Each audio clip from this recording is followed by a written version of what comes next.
नमस्कार दोस्तों, मैं जेबी कुमार अपने इस चैनल में आप सबका स्वागत करता हूं। आज हम लोग एक ऐसे मुद्दे पर चर्चा करने वाले हैं।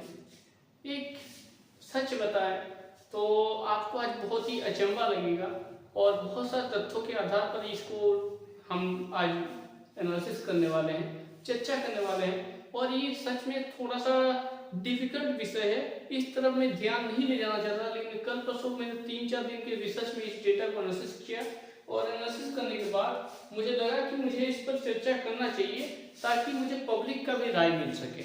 ये सिर्फ मैं आप लोगों की राय जानने के लिए और अपने राय को आप सबके साथ शेयर करने के लिए इस वीडियो बनाया हूँ ये वाला। तो आशा करता हूँ कि आप सब भी अपना अपना राय दें। मैं दरअसल एक बहुत ही सुंदर डिस्ट्रिक्ट, एक बहुत ही भव्य जिला, झारखंड राज्य के एक बहुत ही भव्य जिला के बारे में चर्चा करने वाला हूँ, जिस जिला का नाम है सरायकेला खरसावां। जी हाँ, आपने सही सुना है, ये वही सरायकेला खरसावां है जिसे छौ नृत्य की जननी कहा जाता है। इस जिला में कुछ कुछ सही चीजें भी हो रही हैं, कुछ कुछ गलत चीजें भी हो रही हैं। आखिर उन चीजों पर काहे नहीं फोकस कर रहे हैं, ये सब कुछ कहाँ चले गया, क्या हो रहा है क्या नहीं, इस पर मैं सिर्फ अपना राय दे रहा हूँ। याद रहे, वीडियो को शुरुआत करने से पहले ही मैं आज कुछ चीजें पहले ही क्लियर कर देना चाहता हूँ। मैं किसी भी पॉलिटिकल पार्टी का इस वीडियो के माध्यम से समर्थन अथवा विरोध, फिर से ध्यान से सुनिए, मैं किसी पॉलिटिकल पार्टी का समर्थन अथवा विरोध नहीं कर रहा हूं।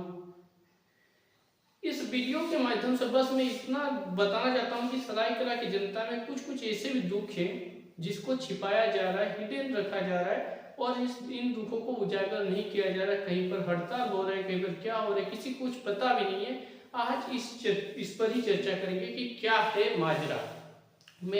आपने थंबनेल वगैरह देखा होगा कि 10 सालों से सरायकेला की जनता परेशान है। आखिर किस विषय में परेशान है, इन सभी विषयों पर आज इस वीडियो के माध्यम से चर्चा करेंगे। फिर से मैं पुनः बताता हूँ, मैं इस वीडियो के माध्यम से किसी पॉलिटिकल पार्टी, पॉलिटिकल लीडर का समर्थन अथवा विरोध नहीं कर रहा हूँ, बस सरायकेला की जनता के दुखों को उजागर कर रहा हूँ और जनता के सामने रखने की कोशिश कर रहा हूँ। इसके अलावा इस वीडियो का मेरा और कोई दूसरा मोटिव नहीं है। अगर किसी को कुछ नेगेटिव लग रहा है इसमें तो मुझे माफ करें। हाँ, लेकिन इस वीडियो के आने के बाद मेरे ऊपर बहुत सारे दिक्कतें आ सकते हैं, क्योंकि मैं बहुत कुछ आज बोलने वाला हूँ जो कि बहुत बड़े बड़े लेवल पर बात होगी। आज बड़े बड़े लेवल पर नहीं, बहुत एक तरफ से देखा जाए न्यूनतम स्तर की बात है, लेकिन बड़े बड़े नेताओं पर जब आंच आएगी तो वो लोग छोड़ेंगे नहीं। ठीक है, मैं इसके माध्यम से सिर्फ बड़े बड़े नेताओं से रिक्वेस्ट करना चाहूंगा कि इस पर ध्यान दीजिए, इस पर ध्यान केंद्रित कीजिए। बहुत ही बड़ा मुद्दा है। आखिर मुद्दा क्या है? दरअसल जनगणना 2011 के आधार पर झारखंड के एक बहुत ही बड़े अच्छे जिले जिसका नाम है सरायकेला खरसावां, इस जिले में 10,65,000 से भी ज्यादा आबादी रहती है। और इतने आबादी का अगर देखा जाए तो हो ना हो इतना बड़ा पॉपुलेशन, इतना बड़ा एरिया झारखंड के बड़े जिलों में से एक आता है, भारत के नामी जिलों में से एक है। हो ना हो औद्योगिक क्षेत्र हमारे सरायकेला डिस्ट्रिक्ट में ही मौजूद है, जिसको नाम है एशिया का सबसे बड़ा औद्योगिक क्षेत्रों में से एक है आदित्यपुर इंडस्ट्री में, और छौ नृत्य की भी जननी माना जाता है। तो आज जो मैं मुद्दा उठाने वाला हूँ, आज से मैं रेगुलरली ऐसे मुद्दे उठाऊंगा और खासकर चर्चा करूंगा। आप लोग अपना जरूर राय दें कमेंट करके। पहला मुद्दा जो आता है कि हमारे झारखंड का अगर देखा जाए, झारखंड का क्या पूरा भारत का क्या पूरा विश्व का कोई भी देश तरक्की कर रहा है या फिर कोई भी देश में डाउनफॉल शुरू हो गया है, नीचे गिर रहा है, इसका सिर्फ और सिर्फ ओनली वन रीजन हो सकता है, अलग दूसरा कोई रीजन नहीं है। एक इकलौता ही रीजन, एक ही रीजन काफी है किसी भी देश के गिर जाने में और किसी भी देश में ऊपर चढ़ने में। क्या है वो रीजन? आपको क्या लगता है? पैसा? बिल्कुल नहीं। ताकत? बिल्कुल नहीं। बड़े बड़े ताकतवर देश खत्म हो चुके हैं, बड़े बड़े पैसे वाले देश खत्म हो चुके हैं। खाली एक ही चीज दुनिया को बचा सकता है, दुनिया में अस्त से लेकर फर्स्ट तक, फर्स्ट से लेकर अस्त तक लेके जाने वाला सिर्फ एक ही चीज है, वो है ज्ञान, शिक्षा। जी हाँ दोस्तों, आपने सही सुना। अगर किसी भी देश, किसी भी स्टेट, किसी भी जिला, किसी भी गांव के लोग पढ़े लिखे होंगे, समझदार होंगे, तो हो ना हो दिन ब दिन वो गांव उन्नति करते जाएगा। और हो ना हो ये ज्योग्राफी के चैप्टर क्लास 12 की ज्योग्राफी में इसके बारे में मेंशन किया गया है। और खासकर ह्यूमन रिसोर्स में इसका ह्यूमन डेवलपमेंट भी सब पढ़ाया जाता है क्लासेस में, लेकिन रियल लाइफ में इसका बहुत कम ही देखने को मिलता है। रियल लाइफ में इसका असर लोगों को नॉलेज बहुत कम मिलता है। मैं आज चर्चा करने वाला हूँ झारखंड के शिक्षा व्यवस्था के बारे में। हालांकि भारत का शिक्षा व्यवस्था तो ऐसा है जिसमें कि अधिकतर लोग नौकर बने, मालिक बनने का सवाल ही नहीं आता है। लेकिन आज हम चर्चा करेंगे झारखंड के शिक्षा व्यवस्था पर, और झारखंड के शिक्षा व्यवस्था पर ही नहीं बल्कि एक छोटे से जिले सरायकेला खरसावां की शिक्षा व्यवस्था पर। इसके बाद वाला वीडियो में हम कोल्हान की शिक्षा व्यवस्था पर बात करेंगे, उसके बाद वाला वीडियो पर झारखंड की शिक्षा व्यवस्था पर चर्चा करेंगे, उसके बाद वाला वीडियो पर हम इंडिया की शिक्षा व्यवस्था एजुकेशन सिस्टम पर चर्चा कर सकते हैं। लेकिन पहला तो मैं अपने जिले से शुरू करूंगा। मैं उसी जिले से रहता हूँ और उसी जिले में मेरा पढ़ाई बचपन से लेकर अब तक होते आया है, तो मेरा फर्ज बनता है कि उस जिले की छोटे से छोटे दिक्कतों को उजागर करना। अच्छा, तो भारत एक ऐसा देश है जिसमें फिलहाल स्त्रियों और पुरुषों, लड़का लड़की सबको पढ़ने का अधिकार दिया गया है। और मैं चाहता हूं कि सच में बहुत अच्छा चीज है, और सारे अब तक सभी नेतागण, सारे लोग इस पर बहुत सारा राय देते आए कि हाँ ये सही है। बहुत सारे देश जैसे तालिबान, अफगानिस्तान, इसमें लड़कियों को पढ़ाई पर प्रतिबंध लगा दिया गया है। तो होना हमारा देश में ये गर्व करने वाली बात है कि लड़कियों को शिक्षा पर बहुत अच्छा खासा ध्यान दिया जा रहा है। परंतु इसके साथ साथ कुछ कुछ नेगेटिव पॉइंट्स आ जाते हैं। लड़कियों की शिक्षा ही नहीं बल्कि सबकी शिक्षा में एक रुकावट आ जाता है। जी हाँ दोस्तों, आज मैं चर्चा करने वाला हूँ काशी साहब कॉलेज सरायकेला खरसावां में। टोटल 4-5 कॉलेज है, चांडिल कॉलेज है, खरसावां कॉलेज है, काशी साहब कॉलेज है। ये 3-4 कॉलेज सरायकेला जिला में मौजूद है, जो कि ग्रेजुएशन लेवल पर तो स्नातक स्तर पर पढ़ाई होता है। ठीक है, अगर देखा जाए ग्रेजुएशन में तो बीएससी कोर्स 2-3 कॉलेज में हो जाता है, लेकिन देखा जाए तो एमएससी कोर्स कहीं पर भी नहीं होता है। ये बड़े दुख की बात है। आपको जानकारी के लिए बता दें, चांडिल कॉलेज में बीएससी हो सकता है ना, बीएससी कोर्स काफी समय हो जाता है, लेकिन एमएससी कहीं पर भी नहीं है। 10 लाख का पॉपुलेशन है और एमएससी कोर्स कहीं पर भी नहीं है।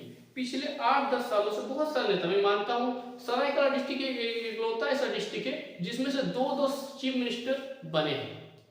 आप जानते होंगे आदरणीय मुख्यमंत्री, पूर्व मुख्यमंत्री अर्जुन मुंडा जी भी सरायकेला डिस्ट्रिक्ट से बिलोंग करते हैं।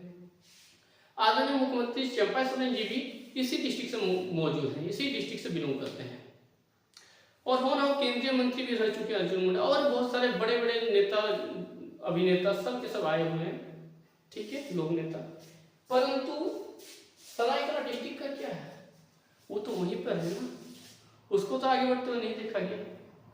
सरायकेला डिस्ट्रिक्ट में लगभग पिछले 6-8 सालों में, मैं हर साल का डेटा बताऊँ, कम से कम 5-6 हजार बच्चे मैट्रिक इंटर का परीक्षा, आईएससी का परीक्षा लिखते हैं सरायकेला डिस्ट्रिक्ट से।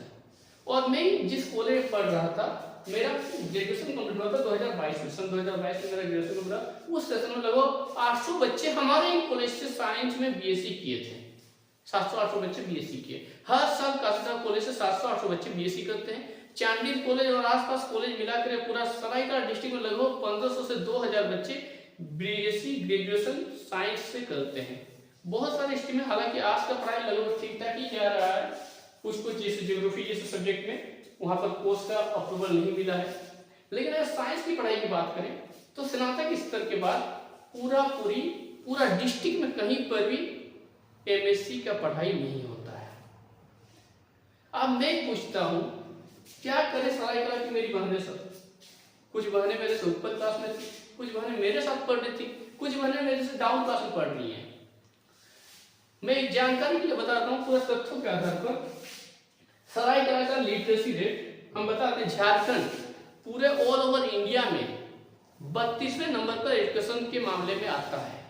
लिटरेसी रेट के मामले में 32वें नंबर पर। आप जानकर हैरानी होगा कि इतने सारे ज्यादा डिस्ट्रिक्ट भी नहीं है, सॉरी ज्यादा स्टेट भी नहीं है, ज्यादा राज्य भी नहीं है, परंतु हमारा राज्य आता है कितने नंबर पर?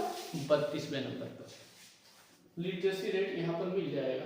लिटरेसी रेट अगर मेल की बात करें तो लगभग 80% के आसपास है, और फीमेल की बात करें तो 55.88% है।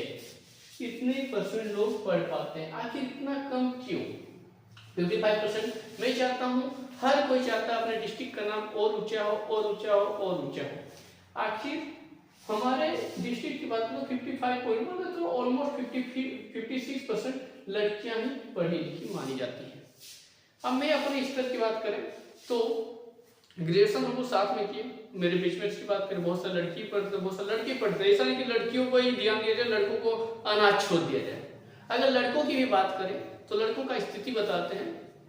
हम लोग के बेच में लगभग 700-800 बच्चे पढ़ते हैं, जिनमें से ओनली 20 to 30 स्टूडेंट्स चाईबासा जाकर कोल्हान यूनिवर्सिटी में जाकर चाईबासा जाकर पढ़ाई किए, और वहां से चाईबासा लगभग 40-50 किलोमीटर, कोई सरायकला से एग्जैक्ट सरायकला टाउन से नहीं, आसपास के गांव से बिलोंग करते, कोई 40 किलोमीटर 50 किलोमीटर दूर दूर से पढ़ने थे। कुछ बच्चे चांडिल से जाते थे चाईबासा पढ़ने के लिए।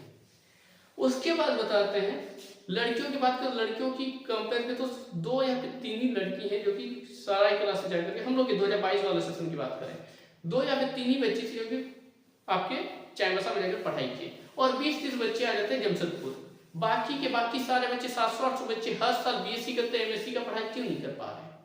कारण सिर्फ यही है, कारण सिर्फ इतना ही है कि वहां पर एमएससी का कोई भी कॉलेज नहीं है।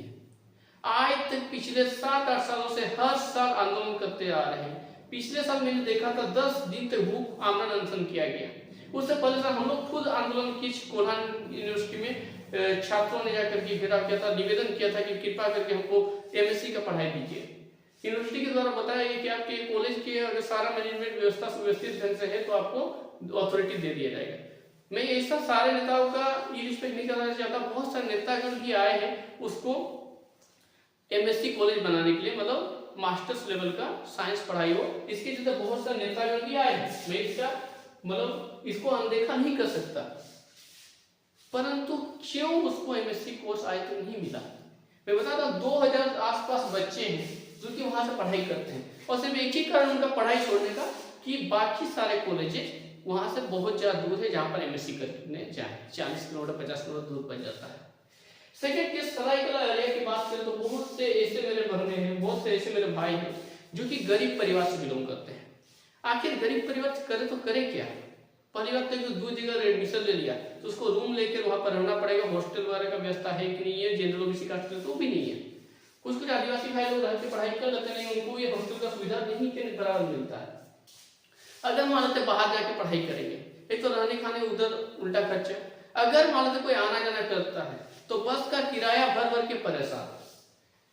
मैं हाल फिलहाल में एक नियम पारित हुआ हमारे सीएम मुख्यमंत्री साहब द्वारा। मुख्यमंत्री जी ने महिलाओं के लिए एक बहुत ही अच्छा सौगात लाया है जिसे मैया सम्मान योजना के नाम से जाना जाता है। मैं इस योजना का सम्मान करता हूं, परंतु मैं चाहता हूं मेरे सरायकला के मैया और बहनों का क्या, सरायकला के मैया और बहनों के लिए यही सम्मान की बात होगा कि वो अपने दम पर पढ़ लिख पाए, क्योंकि स्टाइपेंड तो वो सभी बहनों को सभी भाइयों को मिलता ही है लगभग। मैं चाहता हूं मेरे सरायकला की जो बहनें हैं उनको मैया सम्मान की जगह पर उनके सम्मान में मैया सम्मान मिले ना मिले इस पर मैं कोई टिप्पणी नहीं कर रहा हूं। मिले अच्छी बात है, ना मिले अच्छी बात है। इस सीएम अपने कुछ ना कुछ निर्णय लेकर के लिए है तो मैं इसका विरोध भी नहीं करूंगा, इसका समर्थन मेरे हिसाब से करना चाहिए नहीं करना चाहिए बात की बात है। परंतु मैया सम्मान और बहनों के सम्मान के लिए अगर उस सरायकला डिस्ट्रिक्ट में एक एमएससी कॉलेज खोल दिया जाए, फिर काशी साहब कॉलेज के बच्चे जो छात्र संघ बार बार आंदोलन कर रहे, कभी आंदोलन अनशन कर रहे, भूखे मर रहे बेचारे लोग कि हमें एमएससी का पढ़ाई दीजिए, एमएससी का पढ़ाई दीजिए, पिछले 8 साल से 6 साल से गिड़गिड़ा रहे हैं, उनको वहां पर एमएससी का पढ़ाई वाला एक अथॉरिटी मिल जाना चाहिए उस कॉलेज को। वहां के बच्चों को ये सौगात मिलना चाहिए, वहां के माता और बहनों को ये सौगात मिलना चाहिए कि वो एमएससी का पढ़ाई कर सके। और मेरे माता और बहनों सरायकला डिस्ट्रिक्ट के माता और बहनों का सम्मान इसमें होगा कि वो अपने दम पर खड़े होकर राष्ट्र का नाम रोशन करे, राज्य का नाम रोशन करे और विश्व में अपना छवि प्रस्तुत करे, अपना नाम रोशन करे। ना कि मैया सम्मान योजना के 2500 घर में बैठे बैठे रह के वो नहीं कमाना चाहते। मैं चाहता हूँ कि मेरे खुद के शब्द है, मैं चाहता हूँ कि मैया सम्मान वैसा होना चाहिए। आखिर में ये सीएम वाला मुद्दा क्यों उठाया? मैं जानता हूँ कुछ समय के लिए चंपा सोरेन जी मुख्यमंत्री बने थे, उसी समय मैंने देखा था कि कुछ कॉलेज कोटका में खुल रहे थे, कुछ रायनगर में, कुछ गुम्हारिया में नए कॉलेज खोलने का अथॉरिटी। इसका मतलब सीएम हमारे जो मुख्यमंत्री महोदय हैं, हमारे मुख्यमंत्री महोदय आदरणीय हेमंत सोरेन जी, उन्होंने काशी साहब कॉलेज परिसर में लगभग 8-10 बार पिछले 4-5 सालों से आया है और सरायकला के लोगों से मिले भी हैं। वो मिल के वहां के बच्चों से बातचीत करके गए हैं। तो जब इतना बार आए हैं, इतना बार मिले हैं, तो काहे नहीं दुख समझ रहे हैं? उसी परिषद में ही तो देना है अथॉरिटी, सिर्फ उन्हीं से बात नहीं है। सिर्फ सीए भी नहीं, केंद्रीय मंत्री, देश के बड़े बड़े राजनेता आए हैं, उसी कॉलेज ग्राउंड में, उसी परिसर में आकर के उतरते हैं, हेलीकॉप्टर उतारते हैं, और मोटा मोटा लंबा लंबा सारे, चाहे वो किसी भी पार्टी के हो, बड़े से बड़े पार्टी, मैं नाम नहीं लूंगा, लेकिन सारे पार्टी के नेता, चाहे वो बीजेपी को हो, जेएमएम को हो, कांग्रेस के हो, ऐसे बहुत बड़े बड़े पार्टी में, मैं पार्टी सबका नाम तो नहीं ले पाऊंगा, लेकिन इतने सारे पार्टी चर्चित थे झारखंड में, इसलिए मैं इन सब पार्टी का नाम ले लिया। इतने बड़े बड़े पार्टी के नेता, बड़े बड़े राजनेता आए और हेलीकॉप्टर उतारे, मस्त अपना स्पीच दिए। मैं चाहता हूँ स्पीच मत दीजिए, आप खाली उस कॉलेज में रहने वाले, पढ़ने वाले बच्चों को, छात्रों को ये ऑफर दे दीजिए कि आज से आप लोगों का एमएससी की पढ़ाई शुरू। मैं लिख के सकता सराय के लिए सारी जनता उनको वोट देना शुरू कर देंगे। मुझे लंबा लंबा मोटा मोटा भाषण नहीं चाहिए लोगों का, मुझे चाहिए कि मेरा सरायकेला डिस्ट्रिक्ट पढ़ा लिखा बने। सशक्तिकरण पर मैं बिलीव करता हूँ, नारी सशक्तिकरण पर भी बिलीव करता हूँ। अगर मुख्यमंत्री महोदय नारी सशक्तिकरण के 2500 रुपये दे सकते हैं, तो मैं नारी सशक्तिकरण के लिए या फिर मेरे भाइयों की पढ़ाई के लिए मैं रिक्वेस्ट करता हूँ, निवेदन करता हूँ मुख्यमंत्री महोदय से, अगर उन तक वीडियो पहुंचता है, या फिर किसी भी राजनेता से, कि आइए और उस कॉलेज को एमएससी लेवल तक का अथॉरिटी दिलवाइए। क्योंकि पिछले 10 सालों से बहुत सारे, ऐसा नहीं कि कोई नेता मंत्री साथ नहीं खड़ा हुआ, छात्रों के बहुत सारे नेता मंत्री साथ दिए, लेकिन ऐसा नहीं, बिल्कुल नहीं।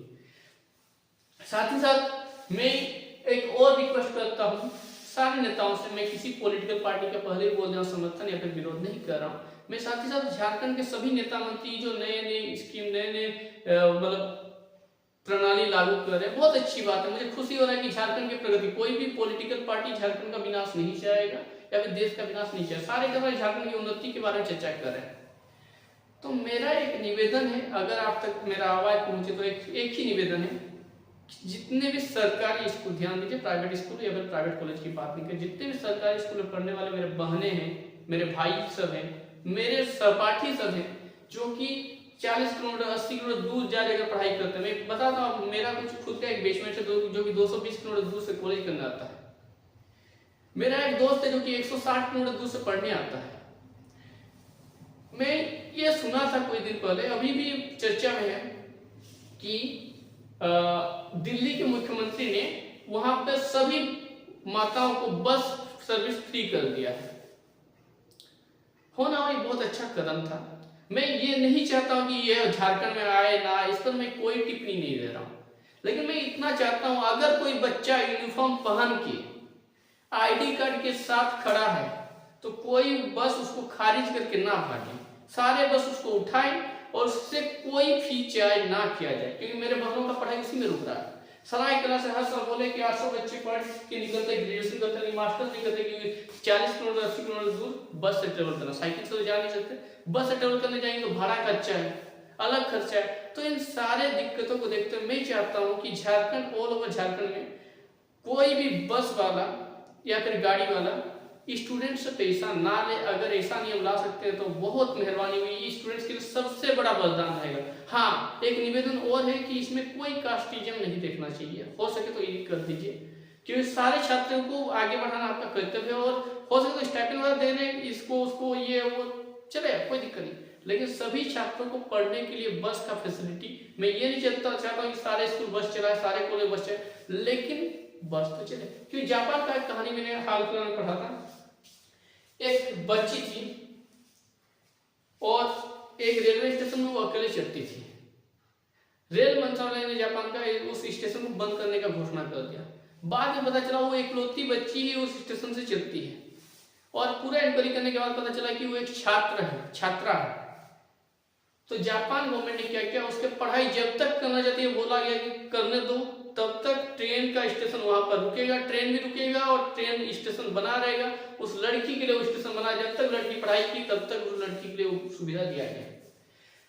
मैं इतना बड़ा सुविधा नहीं मांगना चाहता हूँ, लेकिन झारखंड में स्थिति बताते हैं, मेरे छोटे छोटे भाई सब एग्जाम के लिए रोड किनारे खड़े होते, बस आएगा और बस आता बोलता है जगह नहीं है, ये नहीं है, हम बढ़ रहे हैं, रुको तुम लोग, ऐसा बोल के छोड़ के चल जाता है। उनका एग्जाम मिस हो जाता है, उनका पढ़ाई मिस होता है, उनका क्लास मिस हो जाता है। मैं चाहता हूँ अगर कोई नेता मंत्री, मैं किसी पॉलिटिकल पार्टी की बात नहीं कर रहा, अगर कोई नेता मंत्री करना चाहता ही है, कुछ करना चाहता है, छात्रों का विकास के लिए चाहता है, तो बस इतना कर दे कि अगर कोई स्टूडेंट अपने यूनिफॉर्म में आईडी कार्ड के साथ खड़ा है रोड किनारे, तो बस वाला भले एक स्टूडेंट क्यों ना हो, बस वाला आए, उसे उठाए और लेके उसके जहां तक जाना चाहे कॉलेज वगैरह वहां तक पहुंचाए।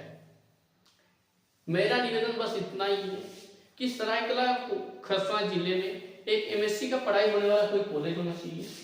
दूसरा निवेदन ये है कि मेरे भाइयों और बहनों का सरायकला डिस्ट्रिक्ट में बस का फैसिलिटी नहीं, अगर बस से कहीं वो आना जाना कर रहे हैं, आना जाना करना चाहते हैं, उसका सुविधा हो जाए तो बहुत बेहतर है, क्योंकि मेरे भाइयों और बहनों का बहुत ज्यादा खर्चा चल जाता है। इसके चक्कर में वो बेचारे लोग रेगुलर क्लास नहीं कर पाते, रेगुलर स्कूल कॉलेज नहीं जा पाते, क्योंकि पैसा का तंगी है। और कभी कभार ये जो बस वाले नोटिंग कर देते हैं कि नहीं गाड़ी नहीं रुकेगा, गाड़ी नहीं रुकेगा, ये नहीं होना चाहिए। भले पैसेंजर को उठाए ना उठाए, लेकिन अगर कोई बच्चा पढ़ने के लिए जा रहा है तो उसका समर्थन सबको करना चाहिए। और निवेदन करता हूं कि कृपा करके इस पर जरूर ध्यान दीजिए। और हो ना हो आप सारे नेता मंत्रीगण हमारे सरायकला डिस्ट्रिक्ट के काशी साहब कॉलेज के ग्राउंड में आकर के उतरे भी हैं, भाषण में दिए हैं, मैं इसका कोई विरोध नहीं करता हूँ, लेकिन एक निवेदन ये भी है कि जब आप आकर के उसी में जाकर भाषण दे रहे हैं, उसी से आपको पब्लिसिटी मिल रहा है, वोट मिल रहा है, तो उसको एमएससी कॉलेज क्यों नहीं बना रहे? वहाँ के छात्र पिछले 8 साल से कभी कॉलेज घेराव, कभी यूनिवर्सिटी घेराव, कभी रोड जाम, ये वो करते आ रहे पिछले 7-8 सालों से, और हर साल अगले साल दे दिया जाएगा, अगले साल दे दिया जाएगा, ऐसा करते करते आज दिया जा रहा है। वहां पर मैंने कई सारे भाइयों से चर्चा किया तो उन्होंने बोला भाई एमएससी कोर्स आने वाला है, बोल के मैंने पढ़ाई 1 साल का ब्रेक लगा दिया, बाद में आया नहीं, मेरा पढ़ाई छूट गया। तो निवेदन है आप सभी से कि इस पर ध्यान दिया जाए और पढ़ाई को और बेहतर बनाने के लिए इस पर निश्चित रूप से मेरे ख्याल से ध्यान देना चाहिए। और मैया सम्मान तो बहुत अच्छी बात है, लेकिन मेरे मैया सम्मान के साथ साथ वहां पर अगर एमएससी कॉलेज आ जाए, कुछ एमए का भी कुछ जैसे ज्योग्राफी वगैरह ये सब का एमए कोर्स भी नहीं है, वो सारे कोर्स अगर सरायकला डिस्ट्रिक्ट में प्रोवाइड करवा दिया जाए तो ये सरायकला के बच्चों के लिए, सरायकला के छात्रों के लिए सबसे बड़ा सम्मान रहेगा। हो सकता है आखिर ठगा क्यों जा रहा है, मैंने बोला था तो इतने सारे नेता मंत्री कर क्या रहे हैं, बोले काम किए थे, मैं रिजल्ट पर बात कर रहा हूँ, रिजल्ट क्या लाए? इतने सारे नेता मंत्री गण जो थे वो रिजल्ट क्या लाए? पिछले 8 साल 10 साल से वो लोग भाग दौड़ कर रहे हैं एमएससी कॉलेज बनाने के लिए, अगर तो काहे नहीं बन पाया अभी तक? मैं रिजल्ट का बात करता हूं, इसलिए मैंने बोला ठगा जा रहा नेता मंत्री के द्वारा। अगर ठगा नहीं जाता तो जब तुरंत ऑर्डर मारने पर 12-15 कॉलेज खुल सकते हैं, तो क्यों नहीं एक कॉलेज को अथॉरिटी मिल सकता है? कृपा करके इस पर विचार करिए। और अगर आप भी सरायकला डिस्ट्रिक्ट से हैं या फिर आप भी मेरे इस विचार से सहमत हैं तो कमेंट्स जरूर करिएगा और अपना राय कमेंट सेक्शन में जरूर दीजिएगा। बहुत बहुत धन्यवाद। नमस्कार। जय झारखंड।